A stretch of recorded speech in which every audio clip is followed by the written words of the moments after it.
तो उस समय भी खड़ा था क्रांतिकारियों के साथ में। तो हमें भरोसा है देश आज भी खड़ा होगा ऐसे लोगों के साथ में जो इसी बात को आगे बढ़ा रहे हैं, जिसको कभी भगत सिंह, ऊधम सिंह आदि ने बढ़ाया था कि भारत से सिर्फ अंग्रेजों को नहीं भगाना है, अंग्रेजियत को भगाना है। हमारे तो क्रांतिकारियों के सामने भी ये विकल्प था।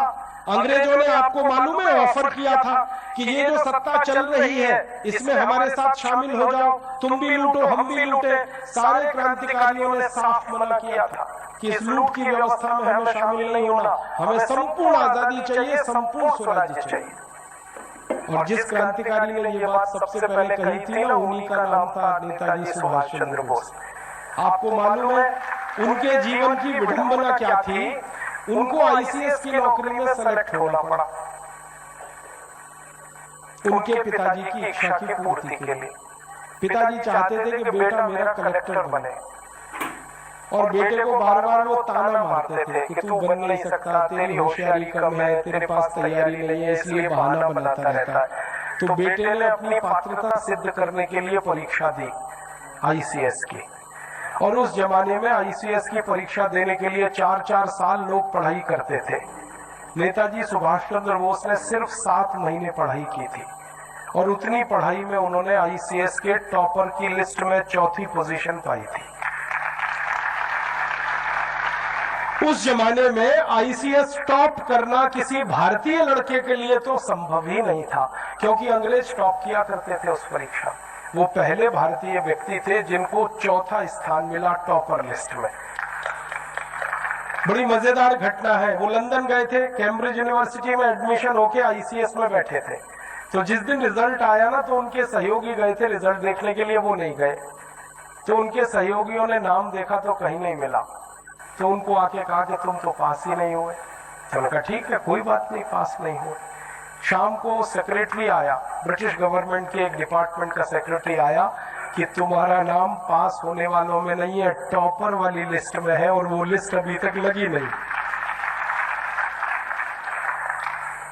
अब सुभाष चंद्र बोस को दुविधा हो गई कि मैं तो आईसीएस हो गया, अब मुझे कलेक्टर होना पड़ेगा, कलेक्टर माने लूटना पड़ेगा, लूट का कुछ हिस्सा अंग्रेजों को देना पड़ेगा। तो उनके मन में ये घमासान शुरू हुआ कि मैं इस लूट में शामिल हो जाऊं या लूट की व्यवस्था के बाहर निकलकर देश के लिए काम करूं। अंत में उनके दिल ने कहा कि तुमको तो लूट में शामिल होना नहीं है, क्योंकि तुम्हारा जन्म इसके लिए हुआ नहीं है। उन्होंने नौकरी को रिजाइन किया। जब उन्होंने इस्तीफा लिखा था तो ब्रिटिश सिस्टम में हड़कंप मच गया था, क्योंकि भारत में कई लड़के पहले आईसीएस बन चुके थे, किसी में हिम्मत नहीं हुई थी इस्तीफा देने की। उन्होंने दिया, और इस्तीफे में जब उन्होंने लिखा तो यही लिखा था कि इस तंत्र में मैं शामिल इसलिए नहीं हो सकता कि मेरी भारत माता की लूट के लिए ये तंत्र बना है, और मैं मेरे देश को लूटूं ये मेरा दिल मुझे गवाही नहीं देता, मैं इसलिए छोड़ रहा हूं। रिजाइन किया, बोरिया बिस्तर समेट के भारत वापस आ गए। पिताजी के दिल पर वज्रपात हो गया कि बेटे ने आईसीएस को लात मार दी। तो बेटे ने पिता को समझाया कि इस नौकरी में तो मैं लात ही मारूंगा हर बार, जब तक भारत को लूटने की व्यवस्था ये करेगा तंत्र, तब तक मैं इसमें शामिल नहीं हो सकता। इसलिए आईसीएस को छोड़ा, और जैसे आईसीएस छोड़ी उन्होंने, तो सारा देश उनके लिए खड़ा हो गया। जब वो लंदन से वापस आए थे ना, उस समय पानी के जहाज चला करते थे, बंबई में उतरे थे। जो हुजूम बंबई में निकला था, गजब के लोग थे वो। तो उन्होंने उसी दिन कह दिया था कि अब तो भारत आजाद हो जाएगा। क्यों? जब मुझे समर्थन देने के लिए इतने लोग भारत में हैं, तो मैं जब गांव-गांव जाऊंगा तो कितने लोग खड़े हो जाएंगे। उसी कॉन्फिडेंस से, उसी आश्वासन पर उन्होंने आजाद हिंद फौज का गठन किया था, वो भी भारत से बाहर जाके। और जब फौज बनाई थी तो माताओं ने अपने मंगल सूत्र उतार के उनको दान किए थे।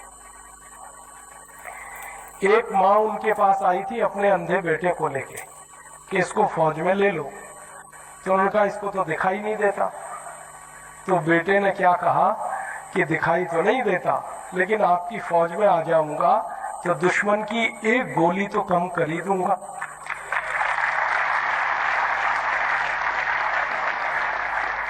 ऐसा उत्साह, इतना समर्थन। तो मुझे तो यही भरोसा होता है कि उस जमाने में अगर इतना उत्साह और समर्थन मिला देश के क्रांतिकारियों को, तो आज क्यों नहीं मिलेगा, जरूर मिलेगा। एक बार हम लोगों के पास जाए तो सही। मेरे मन में तो एक ही बात रहती है, इस देश के लोगों ने दिया ही दिया है, लेकिन कोई लेने वाला पात्र होना चाहिए।